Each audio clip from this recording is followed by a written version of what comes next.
So, what is today's trauma dump gonna be about? I'm 25 years old. I have Ehlers-Danlos syndrome, and I have severe osteoarthritis in one of my knees, and probably the beginning of osteoarthritis in the other one.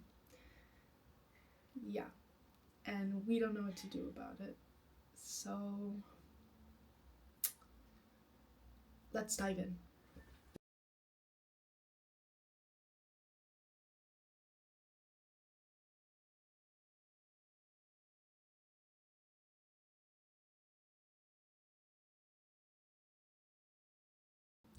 I'm not gonna get into the anatomical details of whatever the fuck. I'm just gonna say that I ended up having a trochleoplasty, which is when they cut your bone in your knee joint so that your patella will sit in a groove, because mine was literally just swimming around. Like, I would relax my leg and we would play with it like a fucking toy car, you know, like it was just, we could pop it out so easily. So when I was 17 and 18, I did this surgery, and the surgery honestly saved my life.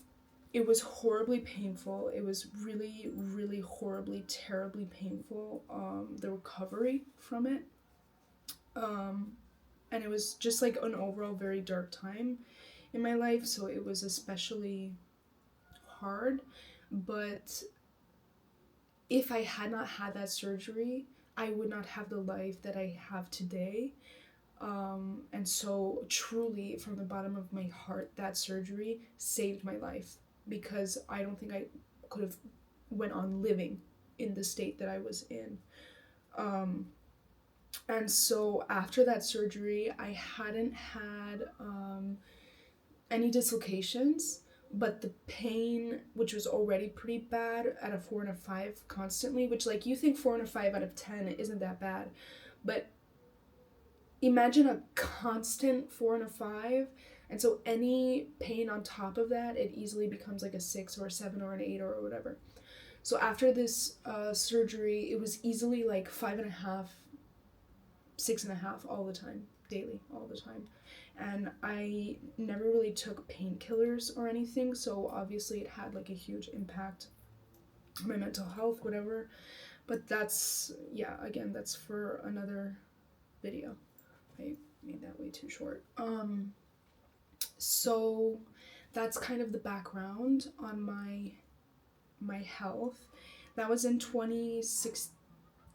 That was in the beginning of 2018 is when I had the surgery on the problematic leg. This one, my right leg. You can still see the scars. I'm not sure, but you can see like the I have huge scars all over my legs. And yeah, so we did that surgery in 2018, the beginning. I was still 17. And now it's 2026. So it's been 8 years now since that surgery. And at the beginning of 2023, at some time during 2023, I started having pain. More pain than usual. Instead of like a constant 6, it was going up to a constant 7. So the pain ended up increasing, and so I was trying to see a rheumatologist, and it just wasn't, I didn't have any of my medical records because my mom just wasn't giving them to me. And so I was trying to get re-diagnosed with Ehlers-Danlos, which is a really hard disorder to get diagnosed with in the first case. So imagine like doing it twice. And not only that, I'm American, obviously, but I live in France. So I'm trying to do everything in my third language, actually, and just trying to figure it all out on my own. And it's really difficult. So at some point I didn't have the money to see a private specialist anymore. And I was still having a lot of pain. And so I went back to my general practitioner and I was like, I'm in a lot of pain. I need to see a rheumatologist maybe at the hospital so that it'll be free, because I simply can't afford to see this doctor all the time and take years to get re-diagnosed with this disorder I already have. And in that session, she, how do I say this? How do I say this as kindly as possible? She was a complete and utter bitch. She told me I was crazy, straight to my face. She said that there's no proof that I have this disorder and that she hasn't seen anything that suggests I have this disorder. Yeah. And it was really traumatic. She told me, I think you need to go see a psychologist, not a rheumatologist. And I was like, okay. And so I left, and because of that, and so it took me a really, really long time to be open, just being open to see another doctor, because I was just so hurt from the first time. And so I went to see a doctor at the hospital, and this doctors in France, you guys, free medical health care. It's free because the doctors are so terrible. Like, they're such horrible pieces of shit. And so I went to see this surgeon, like the head of the rheum department at the hospital. And I don't know why, but he just didn't like me. I'm not sure if maybe he tried to contact my doctor in advance or something, because he just, like, hated me from the get-go. And he told me at this point I was having very severe pain constantly, like an 8 or a 9. I was nauseous all the time. I could barely walk. I couldn't eat anymore. I was losing weight. I was pale. I couldn't sleep. It was very, very severe pain. I was walking with a cane already. So yeah, it was very, very severe pain. And I went to see this doctor. And the doctor, without even looking at me, like, without even inspecting me or putting me on the table, like, without looking at my images or anything, he was like, there's nothing wrong with you. There's nothing wrong with you. You just need to do physical therapy. Like, there's clearly nothing wrong with your leg. I was like, okay, well, we're gonna take images of my legs anyway and look at them. He hated me. Anyway, it doesn't matter. So I went back into the appointment. He hated me. The entire thing was terrible. He treated me like shit. He kept trying to tell me, like, there's absolutely nothing wrong with you. You just need to do physical therapy. And I was like, okay, so there's literally nothing we can do about this 8 out of 10 pain that I'm having, the fact that I can't eat, can't walk, can't go to school, can't sleep. Like, that there's nothing wrong with me. And he was just like, at some point I stopped replying. I was just like, okay, yeah, okay, I'll do that, okay. And he started to get so angry at me, and he was like, say something. It was crazy, like, repeating it back. It was so crazy. And I was alone, and so, like, because you're young and you're a woman and you're alone, they're gonna treat you worse, obviously. Obviously. It shouldn't be obvious. They shouldn't do that, but that's what they do. And so I went back to my GP. She gave me the name of another doctor, of another rheumatologist. And I went to that rheumatologist, bless him, and he looked at my images that the other doctor had gotten me to take, and he was like, oh my god, your knee is all kinds of fucked up. And essentially, the groove that we had made was gone. And my bones, that pain, oh my god, I might cry, the pain that I had been feeling for over a year at this point, was because my bones were grinding together and there was pretty much no cartilage left. And yeah, so the pain was because my bones were grinding together for years at this point, and they had grown together enough to make my knee joint flat again. And so with this doctor, he said to me right away, your knee is fucked up, but there's options. And we can do a steroid injection, like a cortisol injection. I forgot exactly what it was. Hyaluronic acid, maybe, I don't know. Which the doctor from the hospital knew that. He knew that. It was very obvious that we could have done that. And he chose to not say anything and tell me that nothing was wrong and tell me that nothing could be done and leave me in pain, which to me is super fucked up. Like, super duper fucked up. Holy shit, yeah, it's a year and a half ago. We did my first injection of cortisol into my knee, and it worked. I had like far less pain. I was seriously in nauseating pain every single day. I could barely function. And I went from a 7 and an 8 constantly back to a 5 or a 6, which is livable. It was livable for me. And so it was really nice. I was able to go out and do things and whatever the fuck. And then the pain started coming back. We did the injection in December. The pain started coming back around May, June. So I got off of them. So I got a bike. And then my bike was stolen in November of this last year. And when I went from biking every day and then suddenly back to being forced to walk everywhere, not only did I lose my daily exercise, but also I was putting so much physical strain and stress on my limbs, on my knees especially, that the decline was a cliff. My bike was stolen in early November, and by the end of November I was walking with a cane, and by December I was like really walking with a cane. Like I could only walk if I had a cane, and I could only walk for like 30 minutes maximum. Like 10 minutes already painful, 20 minutes it's unbearable, I'm on fire. By 30 minutes I'm literally like a snail for every single step because it's so painful, you know.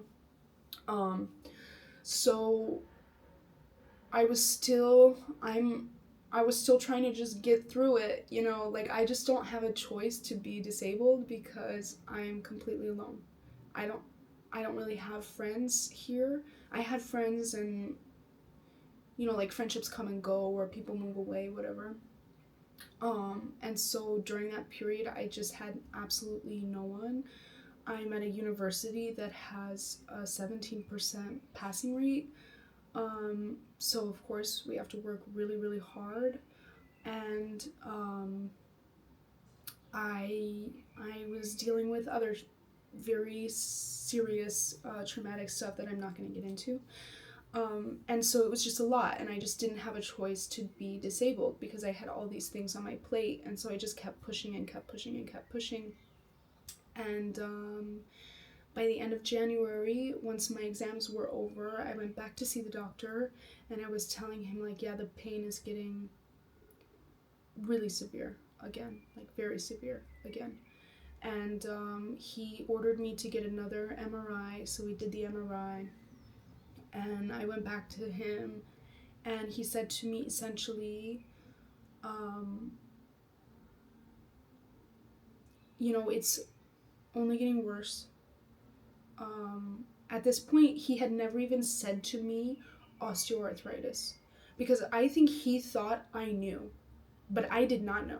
I did not know. I was completely unaware of exactly what was going on in my body. I knew exactly what was going on, but nobody had given me the name.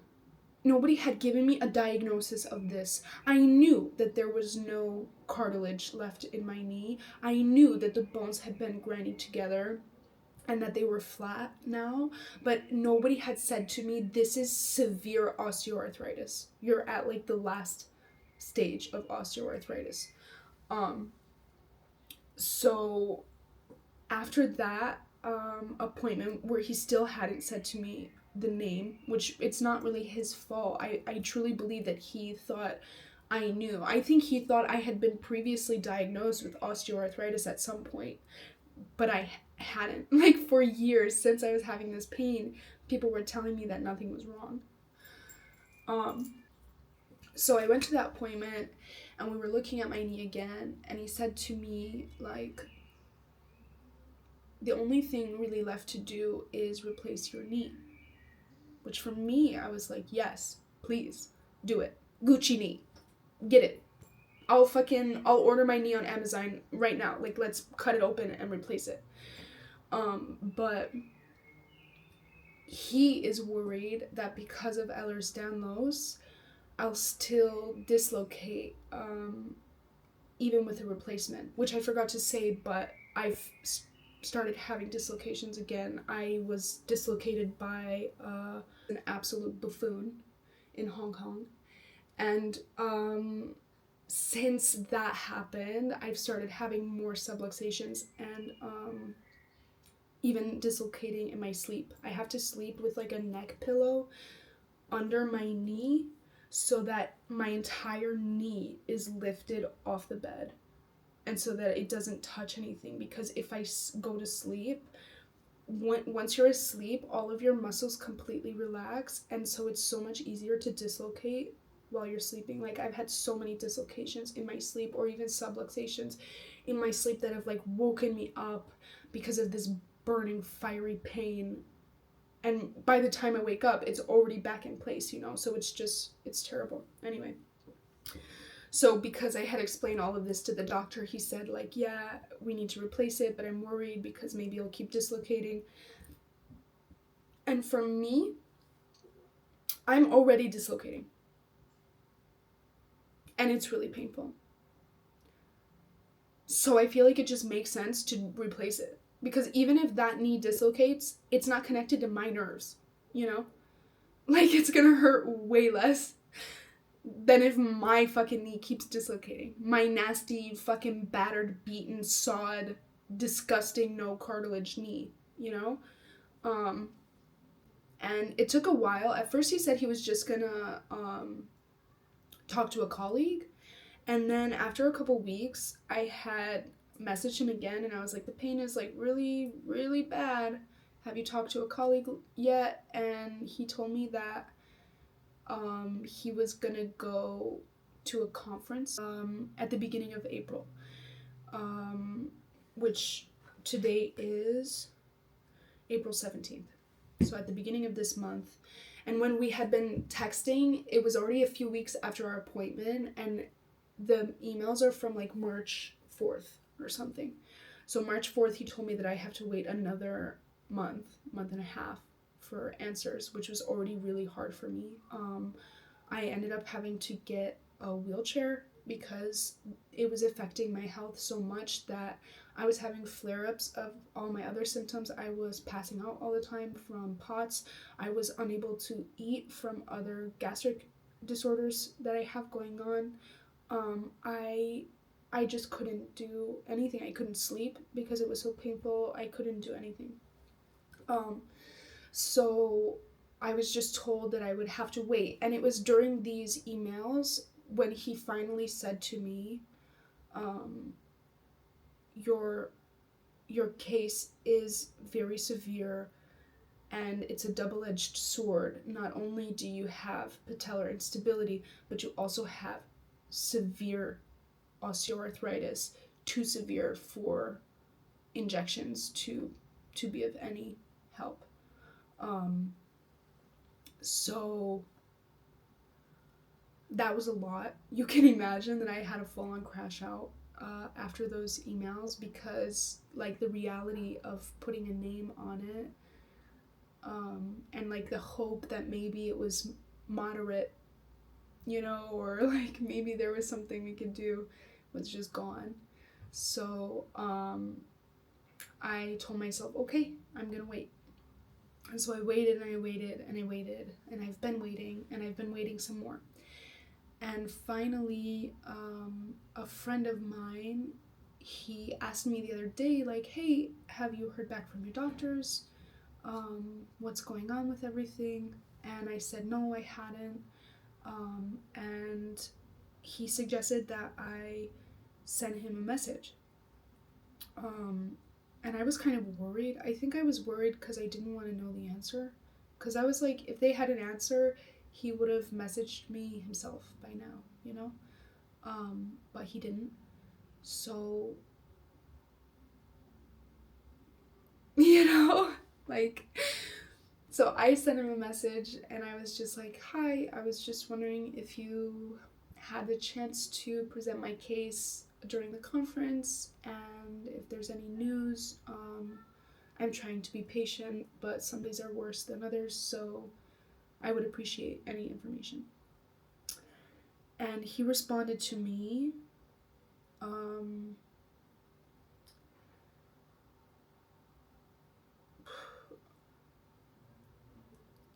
He responded to me,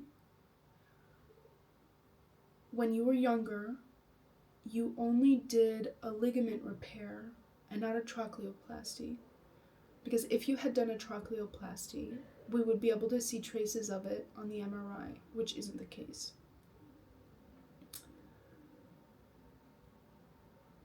And he advised me to see a doctor in Lyon, who specializes in trochleoplasty. His name is Dr. David Dejour, and he's the doctor who created the classifications for trochleoplasty. I'm not sure if he actually worked on developing like the technique. I know that there is a Dejour technique. I'm not sure if it's the one that was used on me when I first had my operations done, but anyway, that's a connection I made this morning. These emails were happening yesterday, so that's why I'm making my trauma dump video today, because I was able to hold it together yesterday, and today it's not the case.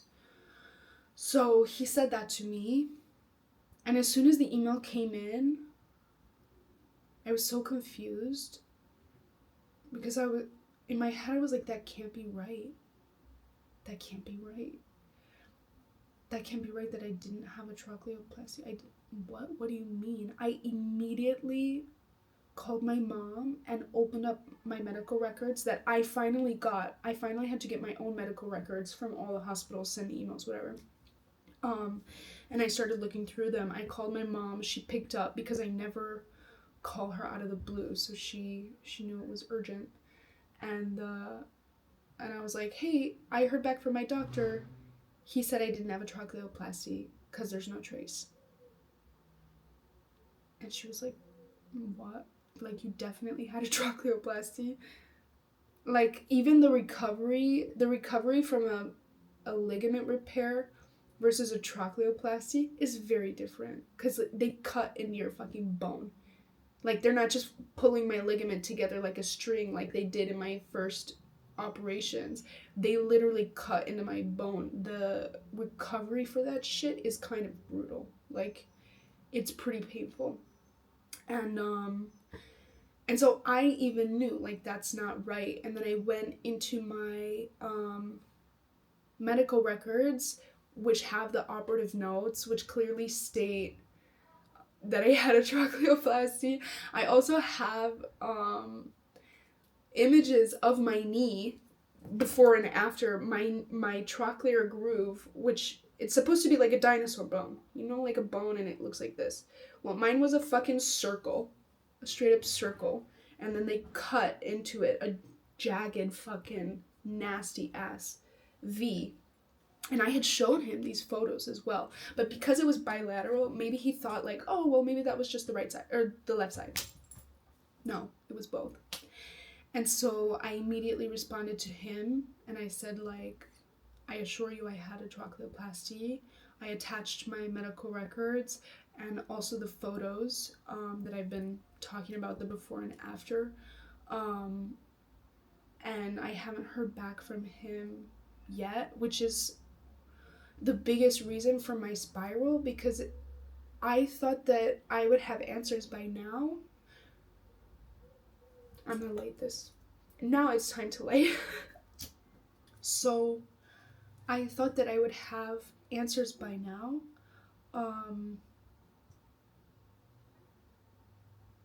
But I don't.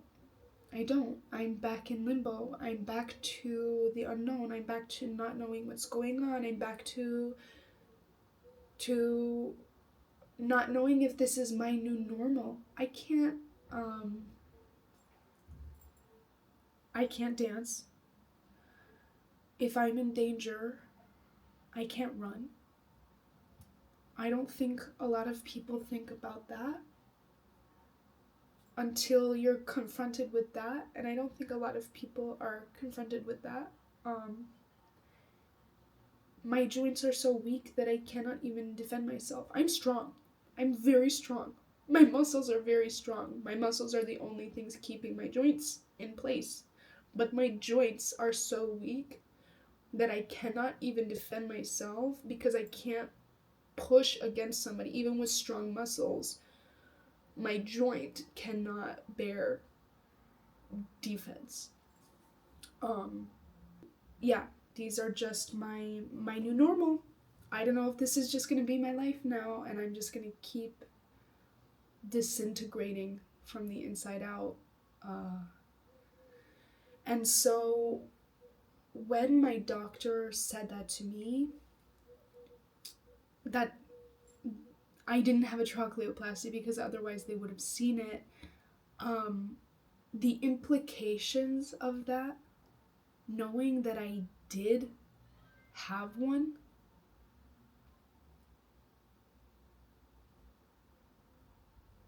my bones have ground down to the point where all trace of this surgery, where they cut centimeters out of my bone, are gone.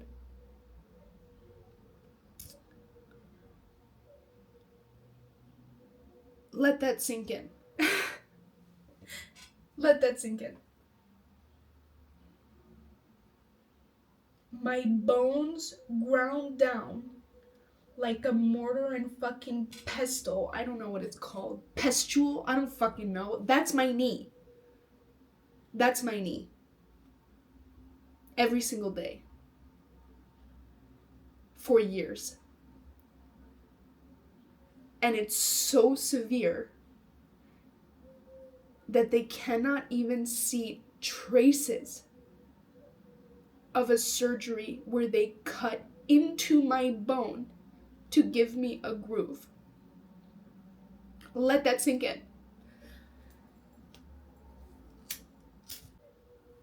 Not only do I have no news about what's going on with my case, if anything can be done for me, but the only news that I do have is kind of bad news from the fact that they can't see anything. Nothing.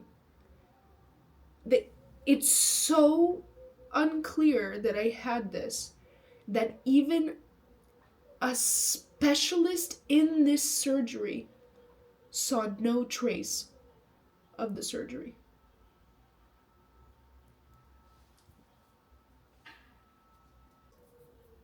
It's a lot. It's a lot. It's incredibly stressful. It's incredibly disappointing, disheartening. A lot of times I sit and imagine, what if they had listened to me in 2013? 2013, what the fuck? What if they had listened to me in 2023? What if they had taken me seriously in 2024? What if the doctor actually looked at my knee and examined it and told me the solutions that existed instead of telling me that nothing was wrong? And like those instances where they told me nothing was wrong, where they said that it was all in my head or whatever, it hurts so much more now than it ever did then. Because now I know what was happening. Now I know that severe pain that was making me nauseous. I'm somebody who can't throw up. I cannot throw up. Even if I try to make myself throw up, I can't. And so it was making me nauseous and gagging. I couldn't sleep. I couldn't do anything, putting me in a wheelchair. And for them to say that there was nothing wrong.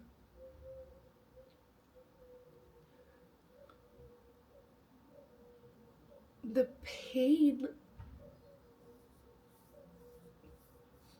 it's very painful. I mean, I'm sure even if you don't live with this, or you know, my bones are so old. Severe osteoarthritis like this, 70-year-olds have it. Not 25. Those people are taken care of.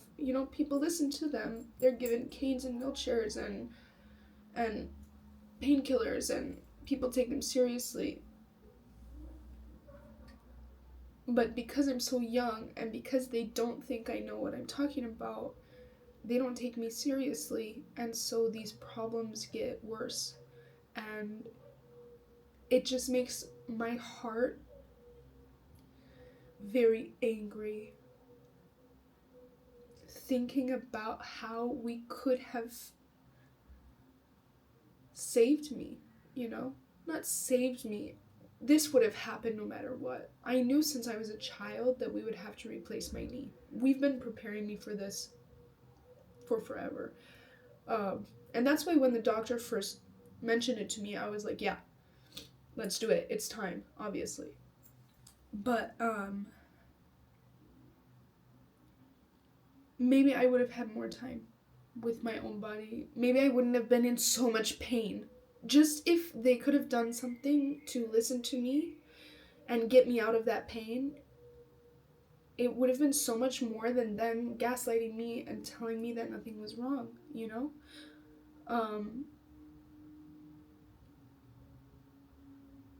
How they can sit there and say that nothing is wrong to a girl whose leg is swelling twice the size it should be from walking to the clinic. Like, that's not normal.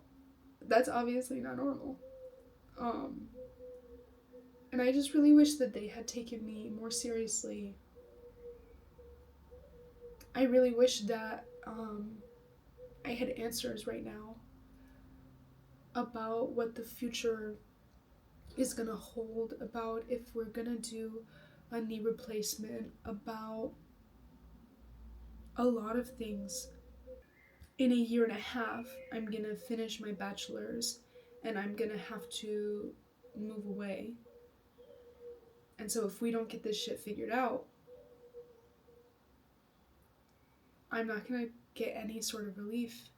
And when I move, I'm gonna have to restart the whole process of trying to get local insurance or sign up for local health care, finding a new doctor, restarting the whole process, talking to them about my case, them realizing how severe my case is, how rare it is, how specific it is, trying to send me to other doctors and do whatever. For my master's, it's going to be 2 years.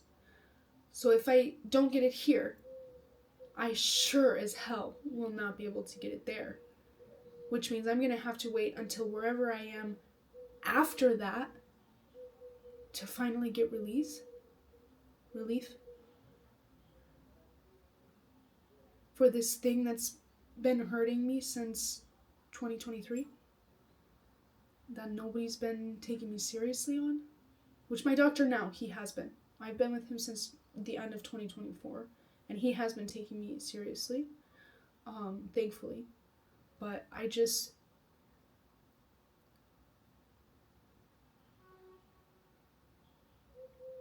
it's painful. It's very painful. It's very, very painful. I really wish that I could know what the future holds, but I don't, and I can't. And I think that's one of the worst parts about it, because even if the future is a bad outcome, at least it's still an outcome. At least I can start planning. At least I can, you know, make a future that fits my disability into it or fits my problems into it. But at this point, I don't know. I don't know if it can be fixed. I don't know if we're going to try another trochleoplasty. I don't know if we're going to replace my knee. I don't know if they're just going to leave me like this. I don't know if we're going to run out of time. And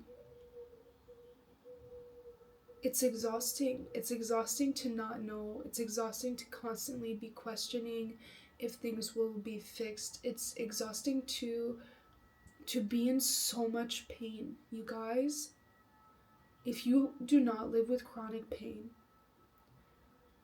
you do not understand. I do not know a single day without pain. Most moments of my day are full of pain, and the only time that I'm not in pain are for very brief moments when I'm on drugs. And not painkillers, because I still feel pain, even on painkillers, because the painkillers aren't strong enough. The only time I feel any release from the pain is if I am on a drug which literally completely blocks pain receptors and does not allow the pain to be received into my brain. That's the only time, which is terrible, because then, as you can imagine, addiction. As you can imagine, a lot of drug use. As you can imagine, so many people I know, or people who have this disease, kill themselves, get addicted to drugs, opiates, or refuse to even take these meds because they're so scared of that, like me. I'm petrified of addiction to the point where I'm scared to take meds that would help me release from the pain, get relief from the pain. I have codeine, I have tramadol, I have like all of these things I could be taking that I was taking for a while. There was like, for the last 6 months, my painkiller use has skyrocketed by like 500%, 5 times. It's unbearable. And then I have to stop. At some point I have to stop. And like when you take a painkiller, you get relief. I keep saying release. You get relief from the pain, but it's only momentary. It lasts for 2 hours, 4 hours? And then when the pain starts to come back, I don't want to die, but I cannot control the urge to want to kill myself when that pain starts to come back. So every time I take a painkiller, I have to prepare myself that in 4 to 6 hours, I'm going to want to jump out my window because the pain is so bad. And I don't want that to be the rest of my life, How long do you think that a person can fight that off before it's the one time too much? Because it only takes one time. And antidepressants or meds like that, they don't work for that. I'm not depressed. I'm in pain. You give me an antidepressant or a mood stabilizer, I'm going to become a zombie, and I'm still going to be in pain and want to kill myself. There's not nearly enough support or research done on these things that affect millions of people. And it's something that people who don't have chronic pain, or people who have had very severe pain, like after a surgery or something, but eventually it goes away, it's something that you guys can't even comprehend. because it's just a different life. It's just a different baseline, you know? I hope I get through this period. I know I will. You know, life, especially when you're disabled, can be very, very hard. And I chose a very, very hard path in life. As I mentioned, I'm completely alone. I don't have support from pretty much anybody. I don't have any friends in my city at all anymore. I'm at a very tough university in my third language in a country where I don't really get along with the people, and I chose this. And I'm happy to be here, and I'm happy for the challenges and whatever. But it's hard, and this situation is making it even harder. And so I just really hope that I can get some answers soon, so that I don't have to be in limbo anymore. That was relatively depressing at the end there, which was not the goal of the video, even though it is a trauma dump. I'm gonna try to go out and give myself a better day to get my mind off of this. I kind of did that this morning. I took myself to get Japanese udon, which I love, and I got a coffee before I went to class, and then I realized that my class had been canceled, so I didn't even have to go out today. But kind of a good thing that I did, because I did my groceries after. Yes, so now we're gonna maybe go back out and get another coffee to keep me chugging along, and go study in a park somewhere and just try to breathe. Yeah. One breath at a time, one step at a time, one day at a time. Everything is gonna be fine. Even if it's not fine, it's gonna be fine, because I'm resilient, and we are resilient, and yeah, and I have the choice to let myself grieve the situation, which is very heavy on my heart, but also then to move on to something else and take care of myself. And so that's exactly what I'm gonna do. Maybe I'm gonna get more Asian soup. I actually know exactly what I want to eat, so I'm gonna do that later, and you guys are gonna see what I get. Yeah, and it's gonna be great. Thank you for listening. Thank you for taking time out of your day to click on this video out of all the videos. And I really hope that, I don't know, that at least one person feels heard or understood who maybe never felt heard or understood before. Bye.